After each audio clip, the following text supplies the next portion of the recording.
المعصومين المظلومين الذين أذهب الله عنهم الرجس وطهرهم تطهيرا.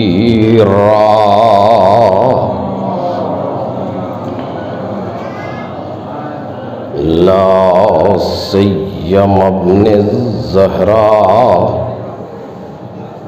بقية الله وآيته الكبرى واللعنة الأبدية على أعدائهم أجمعين. أما بعد فقد قال الله الكريم في الذكر الحكيم: ومن يطع الله ورسوله فقد فاز فوزا عظيما. صلوات علی محمد اور آل محمد.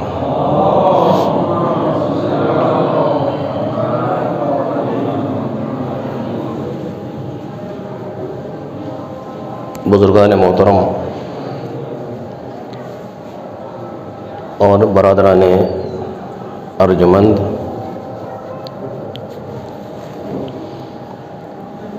سورہ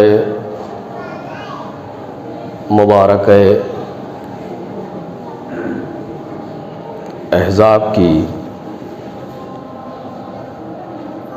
ایک مشہور و معروف آیہ کریمہ ہے کہ جس سے گفتگو کا آغاز ہو رہا ہے. ارشاد جناب باری ہے کہ من یطع اللہ ورسولہ فقد فاز فوزا عظیما، کہ جو اللہ اور رسول کی اطاعت کرتا ہے وہ فوز عظیم پر فائز ہے.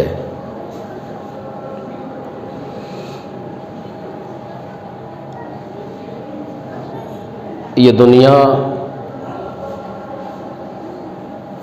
اور یہاں کے تقاضے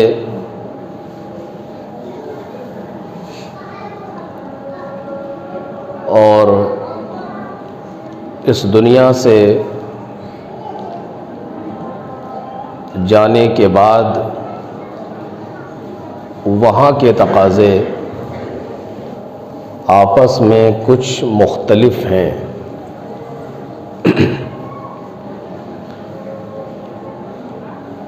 یہ دنیا اور یہ عالم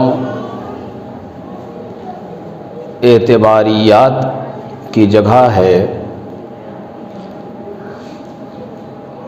اور اس کے بعد حقیقتوں کا عالم ہے.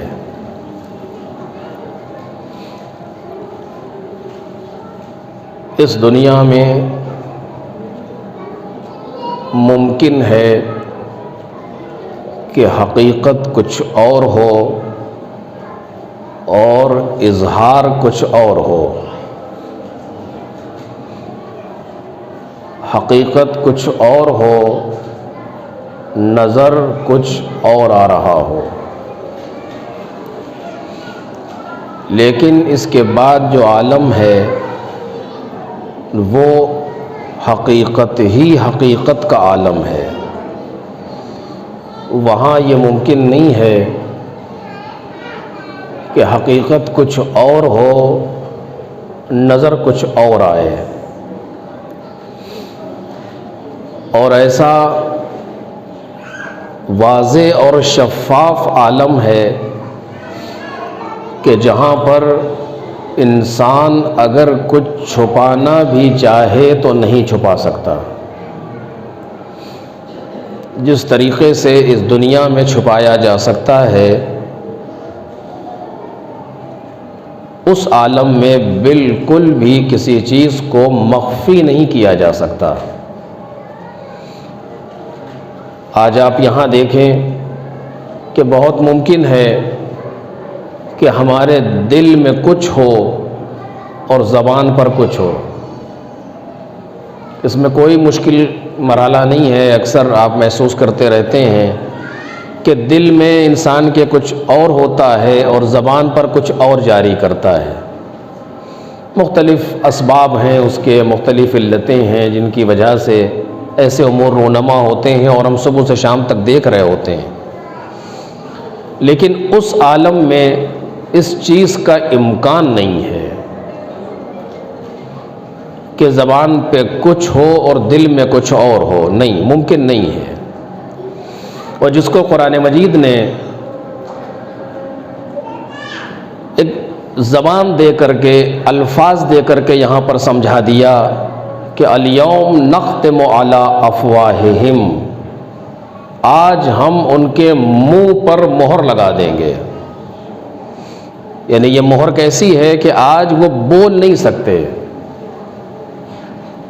نختم علی افواہہم وتکلمنا ایدیہم وتشہد ارجلہم بما کانوا یعملون، اور آج ان کے ہاتھ گفتگو کریں گے ہم سے، اور آج ان کے پیر گواہی دیں گے جو وہ کر رہے ہوتے تھے۔ کیا مطلب ہوا اس جملے کا؟ یا پروردگار عالم کیا کہنا چاہتا ہے؟ وہاں کوئی مہر رکھی ہوئی ہے جو لگا رہا ہے، کوئی وہاں ووٹ سیے جا رہے ہیں، کیسے ہے؟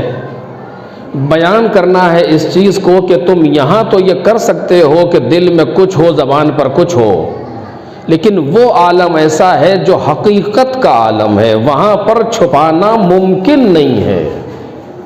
وہاں پر جو چیز ہے وہ ظاہر ہو کر کے سامنے آئے گی، کیونکہ وہ دن ہے کہ یعلمون هو الحق المبین، وہ جان لیں گے کہ وہی پروردگار حق مبین ہے، کہ جہاں ساری چیزیں کھل کر کے سامنے آ رہی ہوں گی، وہاں ممکن نہیں ہے اپنے آپ کو دھوکہ دے دینا یا کسی اور کو دھوکہ دے دینا۔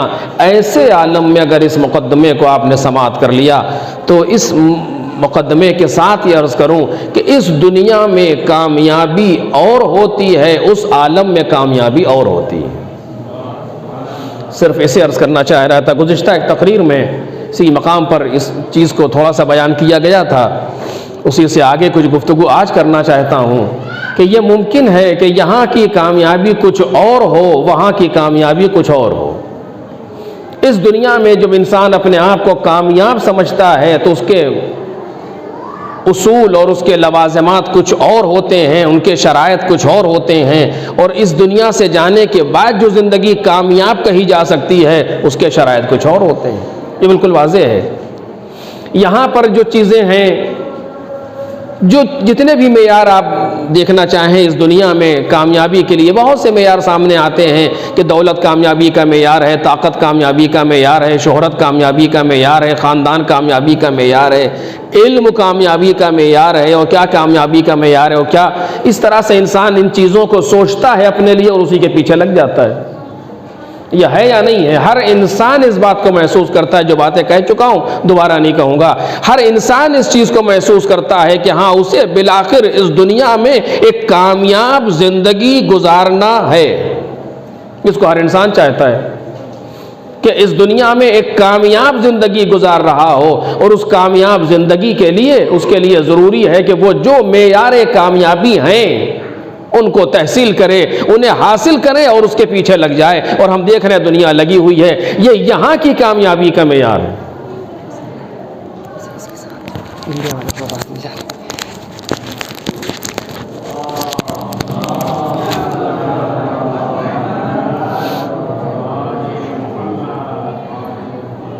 یہ یہاں کی کامیابی کا معیار ہے، کیونکہ گفتگو دور تک جا رہی ہے، غالباً وہ آواز تو ایسے ہی نہیں سنائی دیتی ہے بھائی۔ اب لوگ کیا وہ نہ کارخانے میں توتی کی آواز کی حیثیت ہی کتنی ہے، لیکن بہرحال ایک صلوات پڑھیں محمد اور آل محمد۔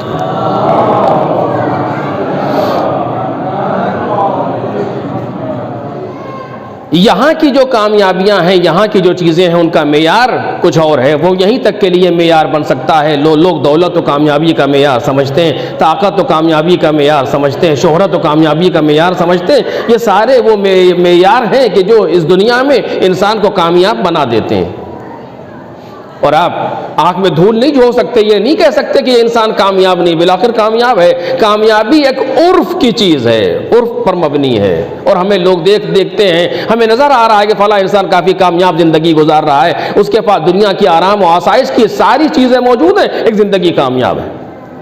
یہ نہیں کہا جا سکتا کہ زندگی کامیاب نہیں ہے، چونکہ یہ عرف ہے اور سامنے موجود ہے، سیرت عقلاء ہے، ساری چیزیں ہیں، اسے کامیاب سمجھا جا رہا ہے۔ یہ بالکل درست ہے کہ یہ انسان کامیاب ہے، اس کو ہم ڈینائی نہیں کر سکتے، اس کا انکار نہیں کر سکتے کہ انسان کامیاب نہیں ہے، نہیں کامیاب ہے، سمجھ میں آ رہا ہے۔ اس کے پاس طاقت ہے، یہ کامیاب ہے، اس کے پاس شہرت ہے، یہ کامیاب ہے، اس کے پاس دوسری چیزیں جو یہاں دنیاوی معیار کے اعتبار سے ہیں، یہ کامیاب ہے، یہ بالکل صحیح ہے، یہ کامیاب ہے۔ لیکن آیا انسان صرف اسی دنیا میں خلاصہ ہوتا ہے یا نہیں ہوتا؟ سوال یہاں پر آ جائے گا، کیونکہ میں یہ گفتگو اس جگہ کے لیے نہیں کر رہا ہوں، یہ بات دور تک جا رہی ہے کہ انسان اس دنیا میں خلاصہ ہوتا ہے یا نہیں ہوتا۔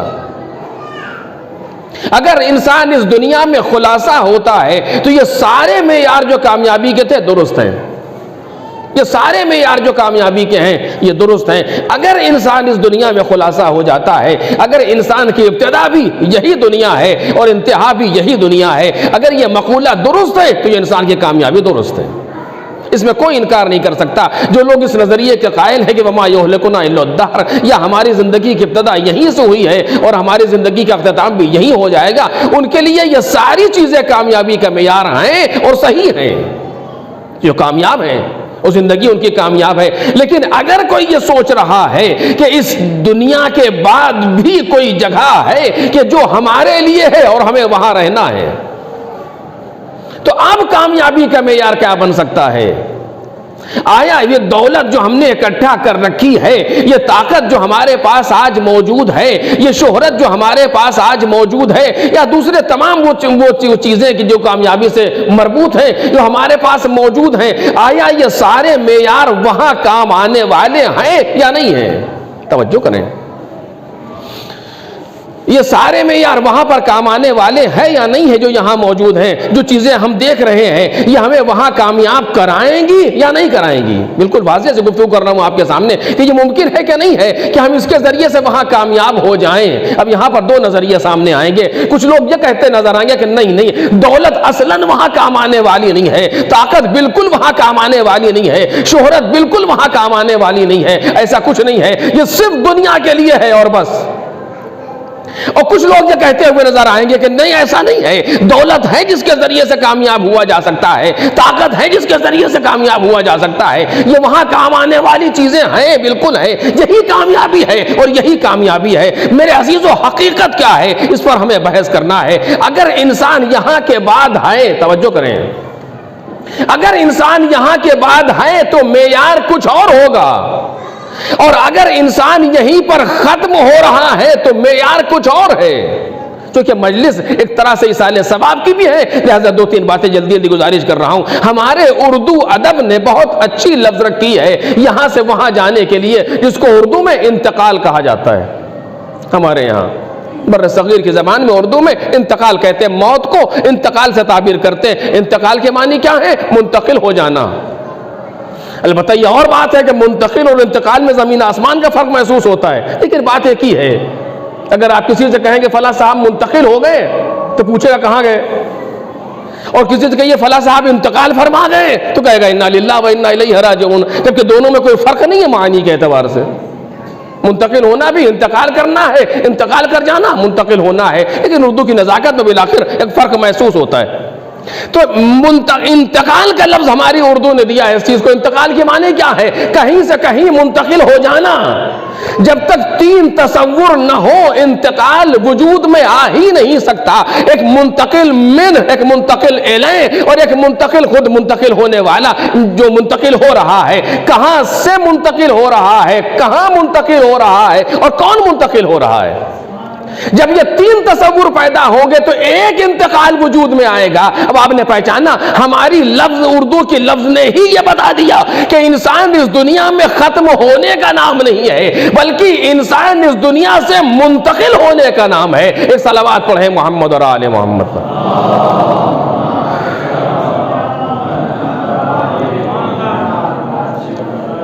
انسان اس دنیا سے منتقل ہونے کا نام ہے. منتقل ہوگا تو کہاں جائے گا؟ واضح ہے. اب یہ ساری گفتگو کچھ یہاں فلسفی گفتگو بھی ہوگی, کچھ اور ہے جس کو چھیڑا نہیں جا سکتا. اگر منتقل ہوگا تو کہاں جائے گا؟ کہ دار فانی سے جائے گا دار باقی کی طرف. فرق کیا ہے دونوں میں؟ کہ دار فانی وہ ہے کہ جو آج نہیں کل فنا ہوگا, دار باقی وہ ہے کہ جس کو فنا کبھی نہیں ہے. توجہ کریں, اگر یہ دو باتیں میں بیان کر پاؤں گا تو پھر اگلی گفتگو آسان ہو جائے گی. دار فانی وہ ہے جسے آج نہیں کل فنا ہو جانا ہے, وہ ہمارے ساتھ فنا ہو یا ہمارے بعد فنا ہو فرق نہیں ہے, مگر فنا ہے. اور دار باقی وہ ہے جسے کبھی فنا نہیں ہے, جہاں فنا کا تصور بھی محال ہے. یہ دونوں فرق ہے. یعنی ایک انسان دار فانی سے منتقل ہو رہا ہے دار باقی کی طرف, ایک ایسی جگہ سے جا رہا ہے جس کو فنا ہونا ہے آج یا کل, اور ایسی جگہ جا رہا ہے جہاں فنا کبھی نہیں ہے. اگر یہ بات محسوس ہو گئی, گزارش ہو گئی, تو اسی جگہ سے خود بخود بات سمجھ میں آ جائے گی. جب دار فانی سے جا رہا ہے تو مزاج اس کا اب تک فانی تھا, اور اب جہاں جا رہا ہے وہ مزاج ہے باقی. دونوں میں کتنا فرق محسوس ہوگا آپ خود سمجھ لیں اس چیز کو, کہ جو دار فانی سے گیا تو پرورش پائی تھی اس نے فنا کے ماحول میں, اور اب جہاں جا رہا ہے جہاں پہنچا ہے وہ مقام ہے باقی. کتنا فرق پیدا ہوگا یہاں سے وہاں میں. ایک ماحول سے جب انسان دوسرے ماحول میں پہنچتا ہے کہ جہاں بالکل ڈیفرنٹ ماحول پایا جائے, بالکل مختلف ماحول پایا جائے, تو خود بخود وحشت کا شکار ہوتا ہے, خود بخود پریشان ہوتا ہے, چونکہ ماحول بدل گیا.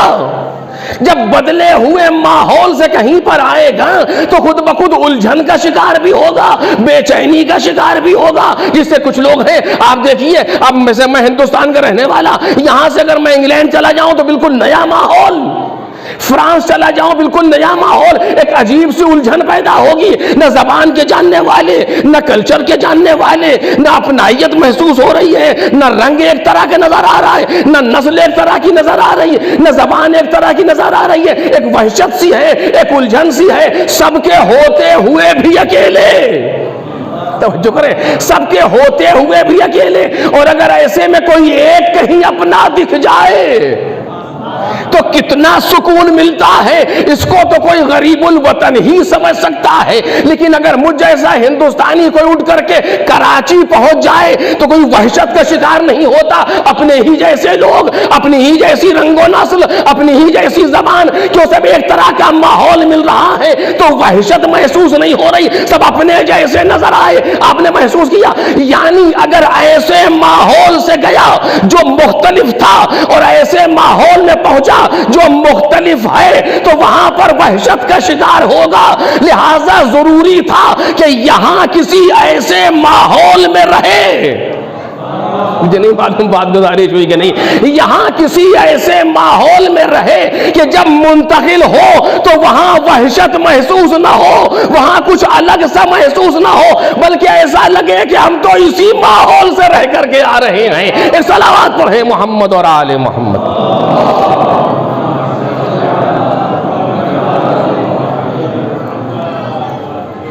کہ یہاں ایسا محسوس ہو کہ ہم تو اسی ماحول سے آ رہے ہیں. بس اب میں جلدی بات تو گزارش کر رہا ہوں کہ ایسا محسوس ہو کہ ہم کسی نئی جگہ سے نہیں آ رہے, اور کسی ایسی جگہ سے کسی نئی جگہ پر نہیں آئے ہیں, بلکہ اس ماحول سے آشنا ہے. تو فرق کیا ہے دونوں ماحول میں؟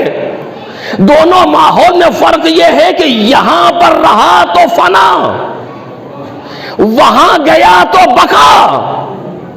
فانی ماحول سے نکلا باقی ماحول میں پہنچا، کتنا فرق محسوس ہوگا آپ خود محسوس کر سکتے ہیں کہ بالکل متضاد ہے ایک جگہ سے دوسری جگہ پر. یہاں فنا کا ماحول، ہر چیز کو فنا ہی ہوتے دیکھا، اور وہاں جب پہنچا تو بقا کا ماحول. اور فنا سے بقا کا جو فرق ہے، بہت سے فرق آپ اس میں بیان کر سکتے ہیں، میں صرف ایک فرق کی طرف اشارہ کر رہا ہوں. فنا سے بقا کا فرق یہ ہے کہ جو سرمایہ فنا کے ماحول کا ہو وہ بقا کے ماحول میں حیثیت کھو دے گا. جو سرمایہ فنا کے ماحول کا ہے جب وہ بقا کے ماحول میں جائے گا تو حیثیت کھو دے گا. ایک صلوات پڑھیں محمد اور آل محمد.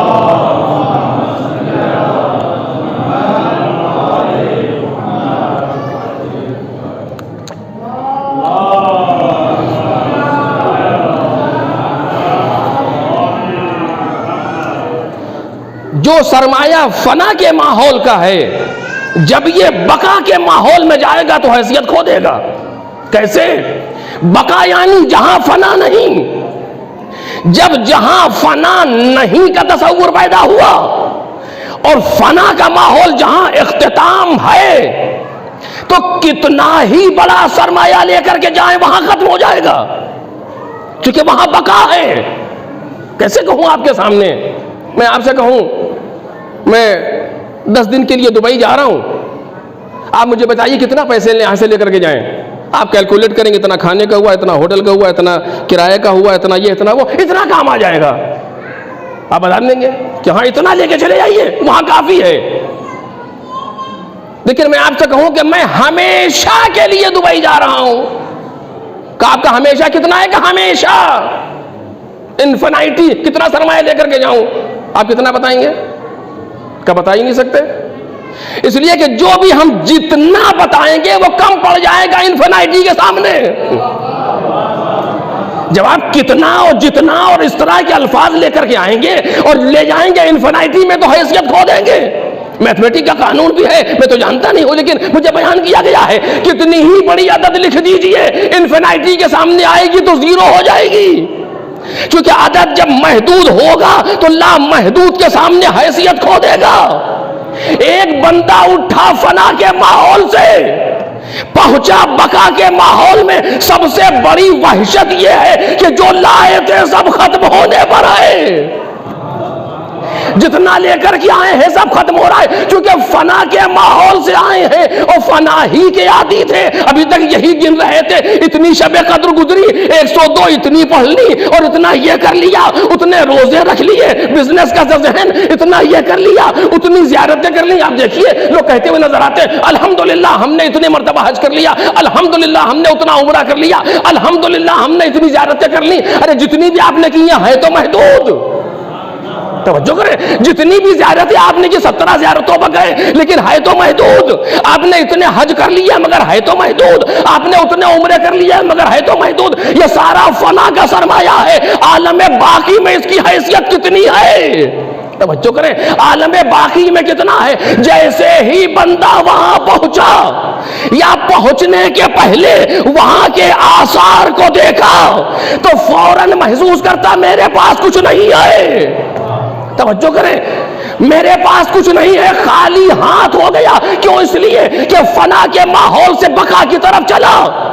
اسلام اسی لیے آیا تھا، دین اسی لیے آیا تھا، ائمہ طاہرین اور انبیاء و مرسلین اسی لیے آئے تھے کہ فنا کے ماحول میں رہ کر کے بقا کا ہنر سکھا دے. ایک صلوات پڑھے محمد اور آل محمد پر.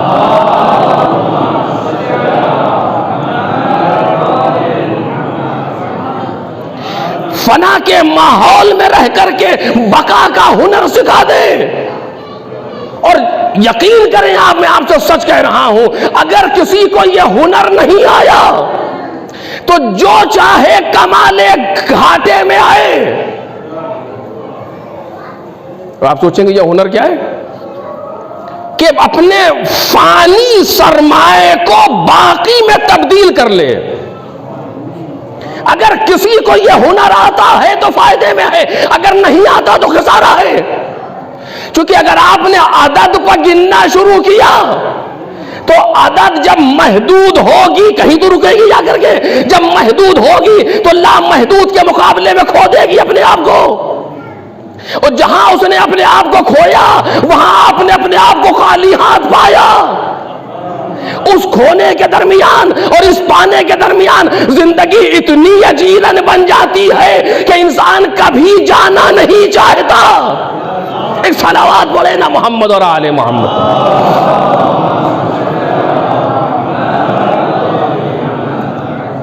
انسان کبھی جانا نہیں چاہتا۔ کسی ایک سے پوچھ لیجئے، پڑھنے والے سے لے کر کے سننے والوں تک، کسی ایک سے پوچھئے آپ کم مرنا چاہتے ہیں؟ کیسی باتیں کر رہے ہیں آپ؟ اور یہ تو فرق کرتا ہے علاقے کے اعتبار سے، کہیں تو ارے ساتھ قرآن درمیان ہو، کیسی باتیں کر رہے ہو، یہ وہ اس طرح کے مزخرفات بہت استعمال ہوتے ہیں۔ خدا نہ خواستہ کیسی باتیں کر رہے ہیں، ابھی تو عمر ہی کیا ہے، وہ یہ عمری کیا ہے، یا آخر وقت تک اسی طرح کا جملہ رہتا ہے، لیکن بالآخر کسی ایک سے پوچھئے کوئی آمادہ نہیں ہے۔ کیوں؟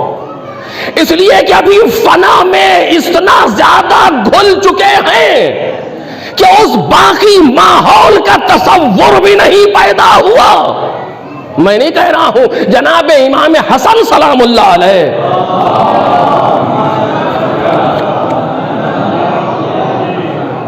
ارشاد فرما رہے ہیں کہ ان سے آ کر کے پوچھا گیا، مولا کیا وجہ ہے کہ ہم موت سے کراہیت اختیار کرتے ہیں، موت کو مکروہ سمجھتے ہیں، موت سے لگاؤ نہیں ہے کوئی، بلکہ فرار سا ہے۔ قرآن مجید نے جو لفظ رکھی ہے، امام نے کہا اس کی وجہ یہ ہے کہ تم نے اپنی دنیا کو لأنکم، یہ اس کی وجہ یہ ہے کہ امرتم دنیاکم واخربتم آخرتکم، تم نے اپنی دنیا کو آباد کر لیا ہے، اپنی آخرت کو خراب کر دیا ہے۔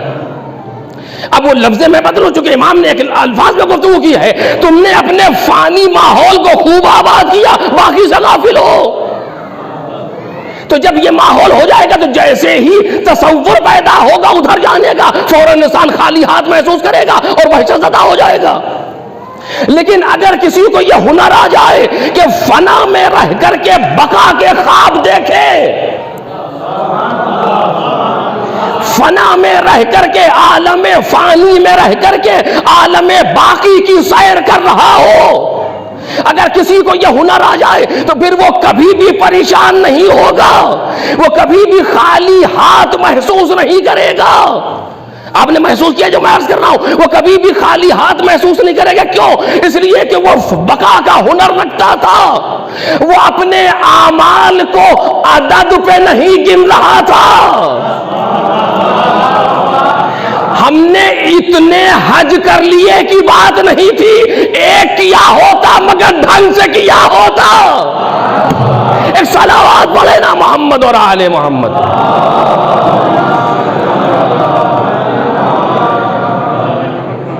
ہم نے اتنا یہ کر دیا، ہم نے اتنا وہ کر دیا، اتنے اور اتنے کی بات نہیں ہے۔ جب تک یہ اتنا اور اتنا تصور رہے گا اس وقت تک فنا کا تصور باقی ہے۔ بحث یہ ہے کہ اتنے اتنے پہ گفتگو نہیں ہے، ایک چیز بھی اگر ہے اور بقا کے ہنر کے ساتھ ہے تو بہت ہے، چونکہ اتنا اتنا تو کسی نہ کسی دن ختم ہو جائے گا، لیکن اگر کوئی ایک چیز بھی باقی رہ جانے والی ہو جائے تو وہ باقی رہے گی۔ وہ کیسے ہوگا کہ ایسے تو تم باقی نہیں رکھ سکتے، بلکہ اس طریقے سے باقی رکھنا سیکھو کہ اپنے عمل کو اپنے پاس نہ رکھو اس لیے کہ تم تو فنا ہو گئے یہاں سے، بلکہ اپنے عمل کو کسی ایسے کے پاس رکھو جس کے پاس فنا نہیں آئے۔ ایک صلوات پڑھے محمد اور آل محمد پر۔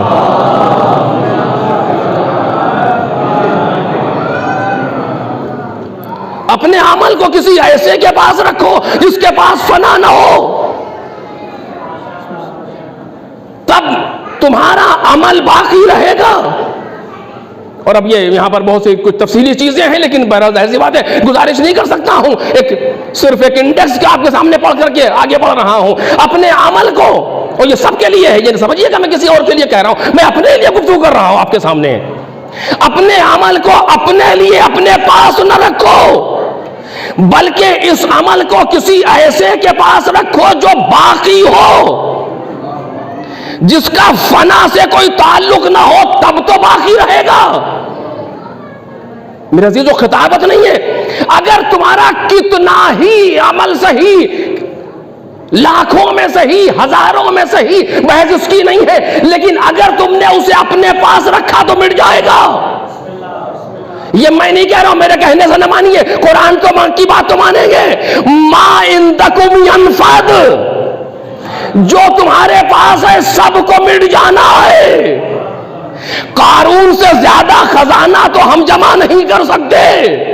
جس کی خزانے کی تعریف قرآن مجید کر رہا ہو، یعنی بیان کر رہا ہو ڈیفینیشن اس کی، اس طرح تو ہم جمع نہیں کر سکتے. لیکن کیا ہوا؟ سارا کا سارا فنا ہو گیا. کیوں؟ اس لیے کہ اس نے کہا تھا یہ میں نے اپنے علم سے کمایا ہے، میں نے خود اس کو حاصل کیا ہے. نسبت اپنی طرف تھی تو فنا ہو گیا. ما عندکم ینفد، جو تمہارے پاس ہے وہ فنا ہو جائے گا. بحث یہ نہیں ہے کہ تمہاری جیب میں کتنا ہے وہ مٹ جائے گا، نہیں، یہ تو بہت ہی ابتدائی باتیں ہیں. نہیں، جن چیزوں کو تم نے اپنی طرف نسبت دے لی وہ سب مٹ جائیں گی. وما عند اللہ باق، جو اللہ کے پاس ہے وہ باقی رہے گا. ہنر تمہیں یہی آنا چاہیے کہ عمل تم کرو، رکھو اس کے خزانے میں. ایک صلوات پڑھے محمد اور آل محمد.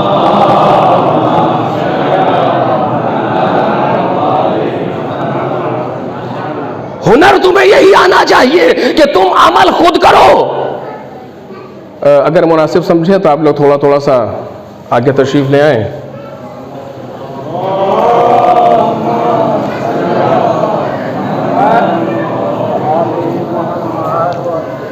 تاکہ بعد میں آنے والوں کو زیادہ زحمت نہ ہو. البتہ زیادہ بات بچا نہیں ہے، لیکن بہرحال پھر بھی بارش کے بھی آثار ہیں، لہٰذا ایک صلوات پڑھے محمد اور آل محمد.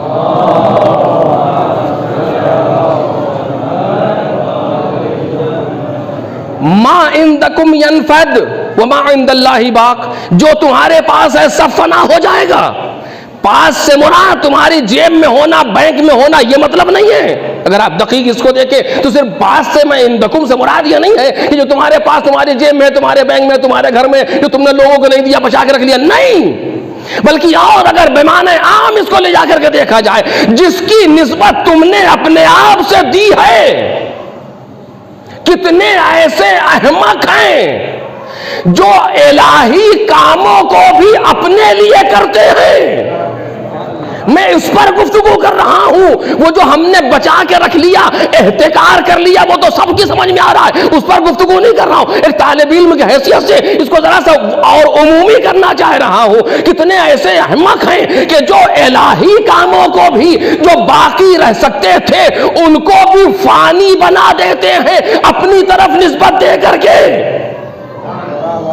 ایک انسان ہے جو کسی غریب کی مدد کر رہا ہے، یہ تو اس نے دے دیا اپنے پاس سے، نہ بچایا نہیں اپنے لیے.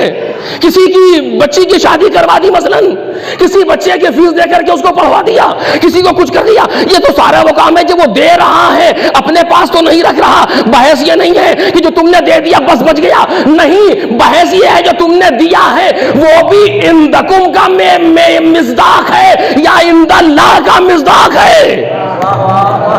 تم نے اپنے نفس کے سکون کے لیے دیا ہے، اپنی شہرت کے لیے دیا ہے، اپنے نام و نمود کے لیے دیا ہے، یا واقعاً خدا کے لیے دیا ہے. اگر وہ تم نے اپنے لیے دیا ہے تو ابھی فانی سے باقی نہیں بنا، ابھی وہ عندکم کا ہی مصداق ہے اور فنا ہو جانے والا ہے. اس کو عندکم سے نکالو، عند اللہ کے خانے میں لے جاؤ اگر باقی رکھنا ہے. ایک صلوات پڑھ دے محمد اور آل محمد.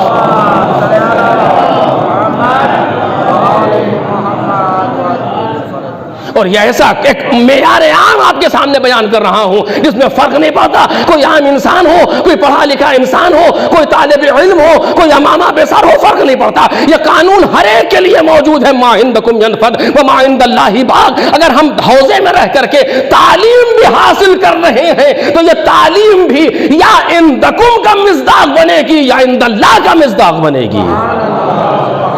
یہ ہمارا تعلیم حاصل کرنا بھی، یا میں ابھی آپ کے سامنے بیٹھ کر کے جو یہاں سے سما خراشی کر رہا ہوں آپ کی، یہ بھی یا عندکم کا مصداق ہے یا عند اللہ کا مصداق ہے۔ اگر عندکم کا مصداق ہے تو ایک نہیں ہزاروں تقریریں صحیح بالآخر فنا ہے، لیکن اگر عند اللہ کا مصداق ہے تو ایک بھی ہوگی تو باقی رہے گی۔ ایک صلوات پڑھ دے محمد اور آل محمد۔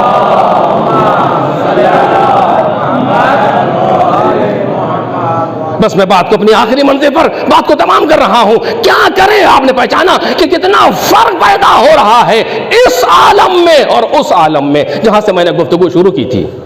لہذا اس عالم کی کامیابی کچھ اور ہے، اس عالم کی کامیابی کچھ اور ہے۔ یہاں کی کامیابی ما عندکم کے ذیل میں حاصل ہو جائے گی۔ اب یہ کیسے؟ لیکن ممکن ہے کوئی اعتراض ذہن میں ہو، لیکن ابھی چھوڑ رہا ہوں چونکہ وقت میں گنجائش نہیں ہے کہ یہاں کی کامیابی ما عندکم کے ذیل میں حاصل ہو جائے گی۔ دولت تم نے اکٹھا کر لی، کامیاب ہو جاؤ گے چند روزہ زندگی میں۔ طاقت تمہارے پاس آ گئی، کامیاب ہو جاؤ گے چند روزہ زندگی میں۔ تم نے کچھ علم حاصل کر لیا، چند کامیاب ہو جاؤ گے چند روزہ زندگی میں۔ تمہیں لوگ علامہ کہنے لگیں گے، تمہیں لوگ آیت اللہ کہنے لگیں گے، تمہیں لوگ حجت الاسلام کہنے لگیں گے، تم فلاں کتاب پڑھانے والے اچھے مدرس بن جاؤ گے۔ یہ ساری چیزیں ما عندکم کے مصداق میں آئیں گی، تمہیں یہاں کامیاب کر دیں گی۔ لیکن وہاں کی کامیابی کچھ اور ہے۔ وہاں کی کامیابی جب تک عند اللہ نہ بنے حاصل نہیں ہو سکتی۔ اسی لیے قرآن مجید نے کہا من یطع اللہ ورسولہ، جو اللہ اور رسول کی اطاعت کرتا ہے فقد فاز فوزا عظیما، وہ ہے جو فوز عظیم و عظیم کامیابی تک پہنچنے والا ہے۔ ایک صلوات پڑھ دے محمد اور آل محمد۔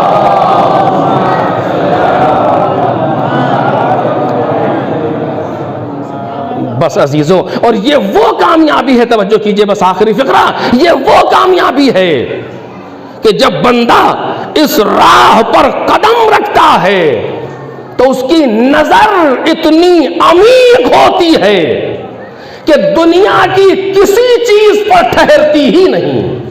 توجہ کریں، دنیا کی کسی چیز پر ٹھہرتی ہی نہیں۔ ہم نے فلاں شب قدر اچھی طریقے سے انجام دے لی، خوب کچی۔ ہم نے فلاں جگہ پر یہ کر لیا، خوب کر لیا۔ ہم نے یہ ان چیزوں پر نہیں ٹکتا بندہ۔ میرے عزیزوں، بہت سخت ہے یہ مرحلہ، آسان نہیں جتنی آسانی سے میں بیان کر رہا ہوں آپ کے سامنے کہ ان کسی چیز پر آپ کیسے ممکن ہے کہ نہ ٹکے انسان۔ ایک انسان ہے جس نے مدرسہ بنوا دیا، مسجد بنوا دی، امام بارگاہ بنوا دیا، روزے بنوا دیے، کیا کر دیا اور کیا کر دیا اور کیا کر دیا، یہ ساری چیزیں ہیں۔ لیکن جو انسان اس فنا اور بقا کے راز کو سمجھ لے وہ اس کسی چیز پر ٹھہرتا نہیں ہے۔ میں جو بات کہنا چاہتا ہوں توجہ کیجئے گا، کسی چیز پر ٹھہرتا نہیں ہے، اپنے کسی عمل پر نظر نہیں ڈالتا اور کسی عمل پر نظر کو لا کے روکتا نہیں ہے۔ کیوں؟ چونکہ اس نے قرآن پڑھا ہے کہ یہ ساری چیزیں تمہیں روک نہیں پائیں گی۔ تمہاری اصل کامیابی یہ ہے کہ فمن زحزح عن النار وَأُدْخِلَ الْجَنَّةَ فَقَدْ فَازَ۔ اپنی نظروں کو ان چیزوں پر ٹکانا نہیں کہ کامیاب ہو گئے، نہیں، بلکہ نظر کو آخری مرحلے پر رکھو، اپنا آخری ہدف اور آخری ٹارگٹ اس پر نظر رکھو۔ وہ نظر کیا ہے کہ اگر جہنم سے چھٹکارا مل گیا،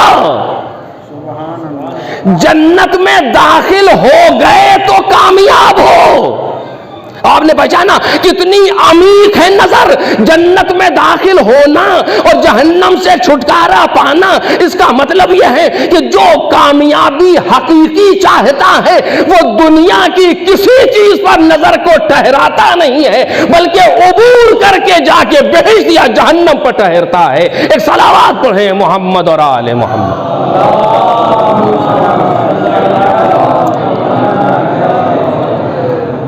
اس سے زیادہ اس کی وضاحت میں اور وقت نہیں لے سکتا ہوں، بس بات کو روک رہا ہوں۔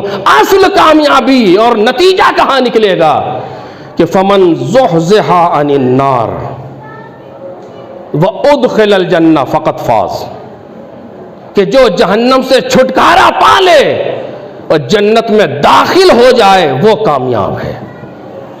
کامیابی کہاں جا کر کے نصیب ہو رہی ہے انسان کو؟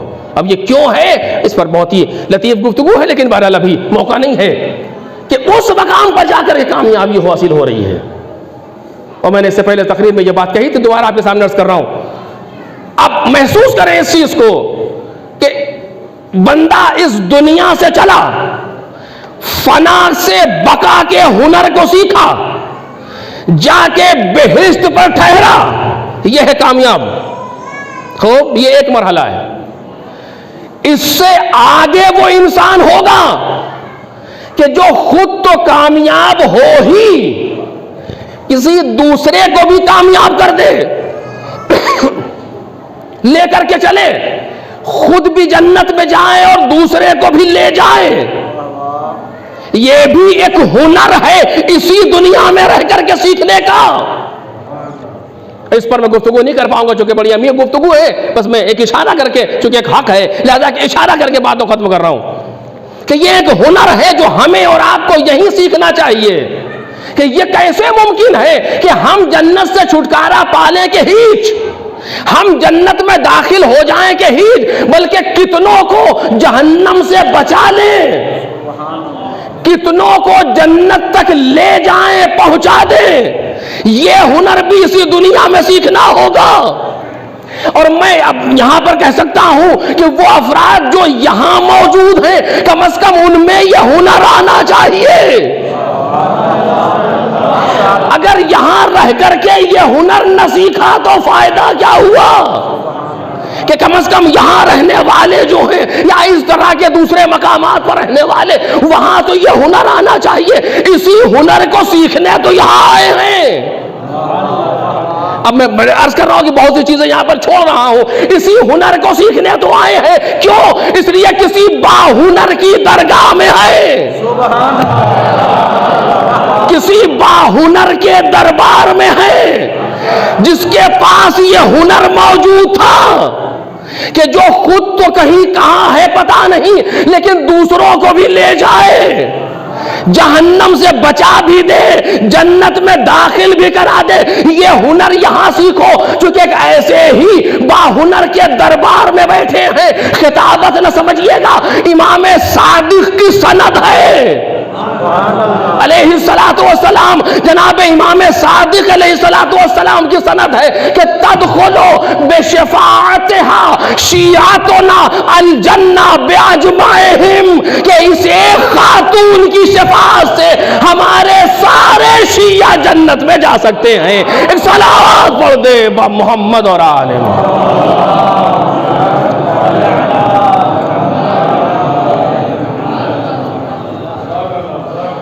اس ایک بی بی کی شفاعت کے ذریعے سے، آپ سمجھتے کوئی آسان بات ہے؟ یہ کسی خطیب کا نکتہ ہے، کسی شاعر کا شعر ہے؟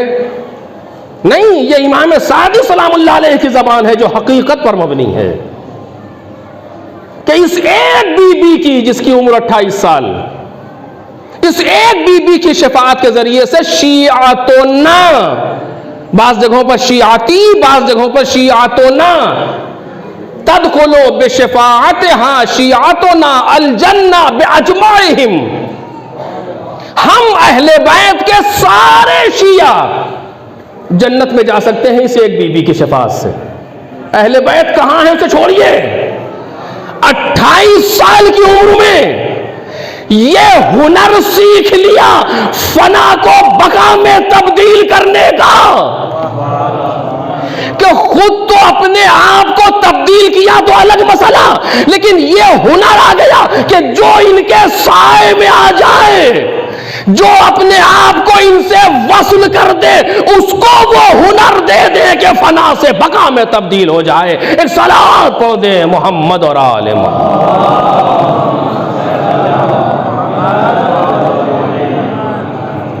بس عزیزو، کم از کم یہاں تو یہ ہنر پیدا ہونا چاہیے.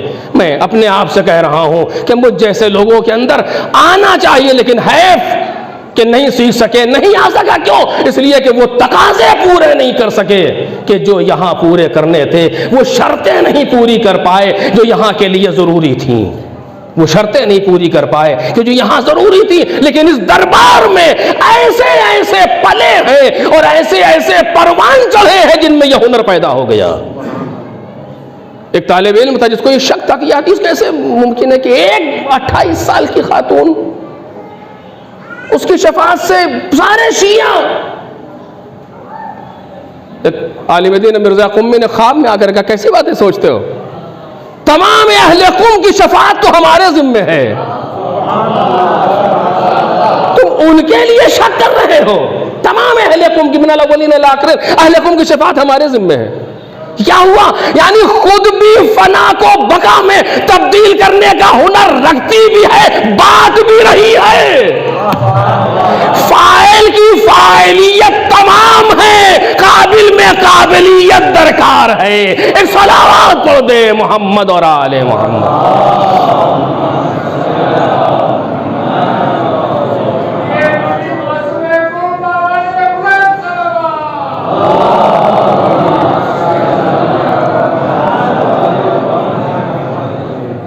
آج ہم اور آپ اس شب جمعہ میں اسی بی بی کے دربار میں بیٹھے ہوئے ہیں کہ جس نے فنا کو بقا میں تبدیل کرنے کے ہنر تقسیم کیے, اور جو اس در سے وابستہ ہو گیا اسے یہ ہنر آ گیا. آسان نہیں ہے, میرے بار بار کہہ رہا ہوں, لیکن بالآخر بی بی کی طرف سے موجود ہے, لینے والا چاہیے. بس یہ شب جمعہ تقریباً جو یہ ابھی دن چل رہے ہیں, یہ 2 شہادتوں کے درمیان کے ایام ہیں. 10 ربیع الثانی کو حضرت معصومہ قم کی شہادت ہے, اور 13 جمادی الاولیٰ بروایت 13 جمادی الاولیٰ 75 دن کی روایت کے اعتبار سے جناب زہرا سلام اللہ علیہا کی شہادت ہے. ہم ایک شہادت سے دوسری شہادت کی طرف جا رہے ہیں. بہت عجیب ہے, وہ لوگ جو دنیا میں ایسے ہنر بانٹنے آئے تھے, ان کا یہ حق نہیں تھا کہ ان کے ساتھ ایسا برتاؤ کیا جاتا. بس عزیزو, مجلس تمام ہو گئی. معصومہ سلام اللہ علیہا اپنے بھائی کے سفر کے بعد سفر کر رہی ہیں مدینے سے خراسان کی طرف. اور بعض کے اعتبار سے امام رضا سلام اللہ علیہ کے امر کے مطابق چل رہی ہیں معصومہ. اور اب بہت سی چیزیں ہیں جناب معصومہ کے فضائل میں, لیکن اب اسے ابھی عرض نہیں کر سکتا ہوں چونکہ وقت میرا تمام ہو گیا. اور وہ کام جو امام رضا سلام اللہ علیہ ایک حد تک کر پائے ہیں, اسی کام کو اور واضح کرتی ہوئی جا رہی ہیں معصومہ. کیونکہ آپ جب مدینے سے چلے ہیں تو آپ نے بھی اس کام کو انجام دیا, کیونکہ اس نے حکومت دینے کے لیے, ولی عہد بنانے کے لیے اور حاکم بنا پتہ نہیں کیا کیا بلایا ہے اس لیے مہمان کے طور پر. لیکن امام اس راز اور اس سازش کو جانتے ہیں جو مامون کرنا چاہتا ہے, لہذا اس کو فاش کرتے ہوئے چلے ہیں, لیکن بہت علل اعلان نہیں کہہ پا رہے ہیں, اور اس محدود راستے سے جا رہے ہیں, دشمنوں کے ساتھ ہیں, لہذا کچھ راستے تبدیل بھی ہوئے ہیں, آپ مجھ سے بہتر واقف ہیں. لہذا جتنا ہو سکتا تھا اتنا امام نے بیان کیا, اور خوب بیان کیا. حتیٰ اس کے پہلے سے مامون کے قاصد آنے کے پہلے سے امام جواد نے بیان کیا, جبکہ امام جواد کی عمر اس وقت 5 سال کی ہے, لیکن انہوں نے بیان کیا اور اپنے عمل سے بیان کیا اور کہہ کر کے بیان کیا کہ بابا آپ نے تو ایسے کعبے کو وداع کہا ہے جیسے آپ کا یہ آخری حج ہے. یہ کیا ہے؟ سوال نہیں ہے, بیان ہے, تاریخ کے لیے بیان ہے جو امام دے رہے ہیں.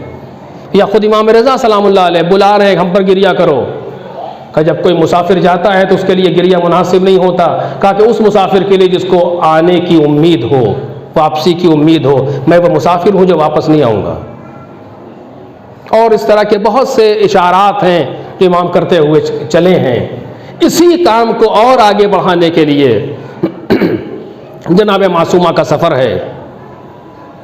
کہ جہاں تقریباً 400 لوگ ہیں جو جناب معصومہ کے کاروان کی ہمراہی کر رہے ہیں، اور معصومہ اس کاروان کے ساتھ اور رئیس کاروان کی حیثیت سے اگر کہا جائے آ رہی ہیں کہاں؟ اپنے بھائی کے طرف. تو جس جگہ سے گزرتی ہیں اپنے بھائی کے مقصد کو آشکار کرتی ہوئی جا رہی ہیں. خواتین کے درمیان، دوسروں کے درمیان معصومہ بیان کرتی ہوئی چل رہی ہیں کہ میرے بھائی نے ولی عہدی کو آخر کیوں قبول کیا ہے. اور یہی کارواں اسی طریقے سے چلتے چلتے ساوا تک پہنچا کہ جو یہاں سے قم سے کچھ کلومیٹر کے فاصلے پر ہے. وہاں پر اس وقت کے ساوا میں دشمنوں کی بستی تھی. رات میں کھانے کے وقت میں جب لوگ کھانا کھا رہے تھے، لوگوں نے حملہ کیا اور جنگ ہوئی آپس میں، جس میں معصومہ کے کچھ عزیز 20-22 لوگ شہید کر دیے گئے. اور بعض لوگوں نے لکھا کہ اسی جگہ جناب معصومہ کو زہر دے دیا گیا. اور جب یہ کیفیت طاری ہوئی تو آپ نے پوچھا کہ یہاں سے قم کتنی دور ہے؟ تو لوگوں نے بتایا کہ 10 فرسخ.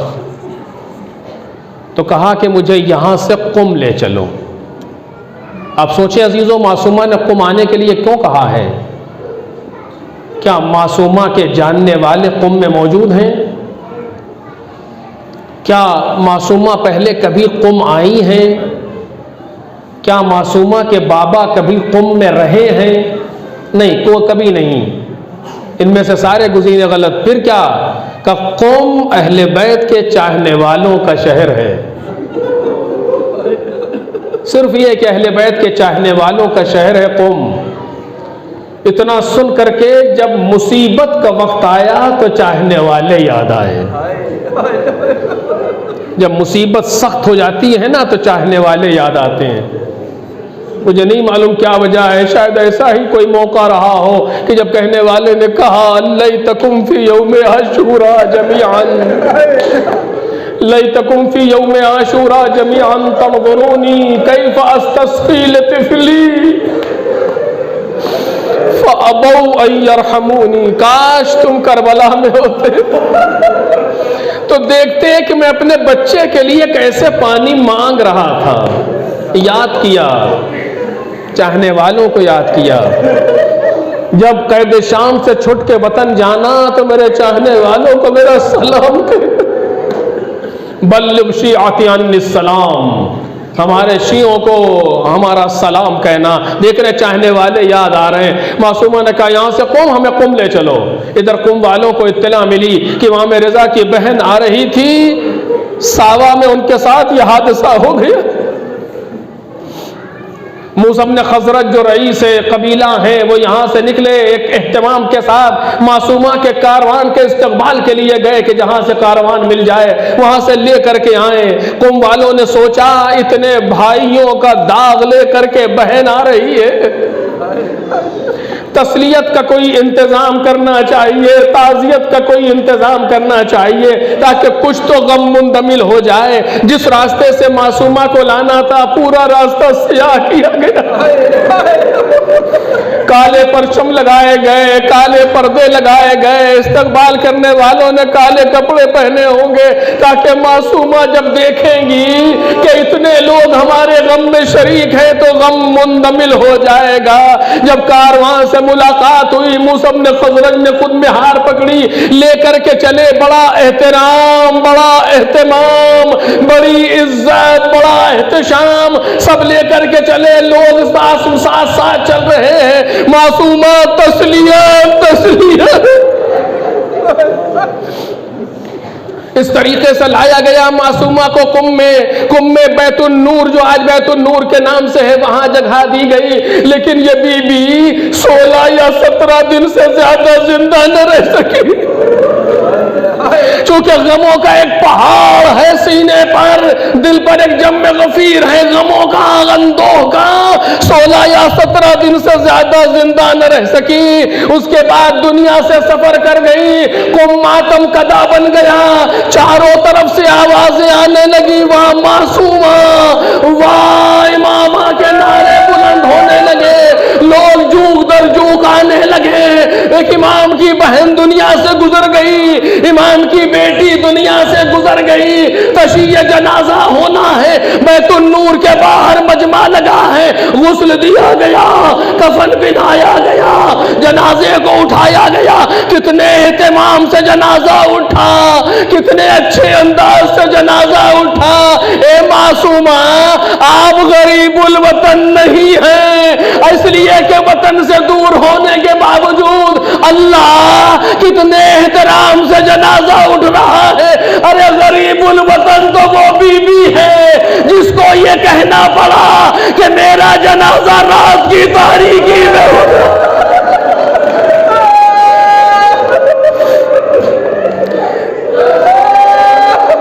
جو اپنے وطن میں رہ کر کے اتنی غریب ہو گئی کہ جس کو یہ کہنا پڑا کہ میرا جنازہ رات کی تاریکی میں اٹھانا۔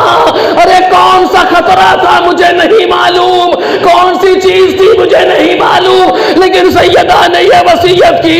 ابو ذر کہتے ہیں رات کافی گزر گئی تھی، کسی نے دق الباب کیا، جب باہر نکل کے دیکھا تو کیا دیکھا، بڑا شہزادہ حسن دیوار سے سر لگائے کھڑے رو رہے ہیں۔ ارے خیریت تو آقا زادے کیا ہوا؟ چچا چلیے اماں کو دفن کر دو۔ بابا نے بلایا ہے، اللہ اس عالم میں جنازہ اٹھا۔ لو عزیزو، چند انگلیوں پر گنے چنے لوگ ہیں جو سیدہ کے جنازے کو لے کر کے چل رہے ہیں۔ اللہ کی دیے ہے غربت، اصل میں یہ غربت ہے جب کوئی وطن میں غریب ہو جائے، جس کے جاننے پہچاننے سے لوگ انکار کر دے، دروازوں پر جائے تو کوئی دروازہ نہ کھولے، اگر کھولے تو دیکھ کے بند کر لے، اور پھر یہ کہنا پڑے انسیتم قول رسول اللہ۔ ارے کیا تم بھول گئے کہ بابا نے کیا کہا تھا غدیر خم میں؟ یہ اصل میں غربت ہے۔ مولا نے جنازہ اٹھایا، لے کر کے آئے، قبر میں اتارنا ہے، سیدہ کا جنازہ ہے۔ اے علی کیسے اتارے مولا؟ عجب نہیں پیغمبر نے کہا ہو لاؤ علی میری امانت مجھے دے دو، میرے بعد یہ میری بیٹی دنیا میں سکون سے نہ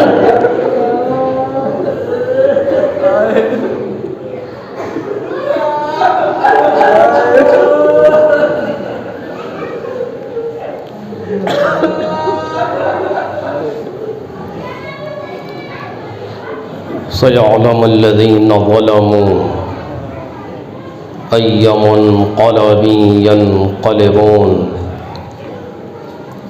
ألا لعنة الله على القوم الظالمين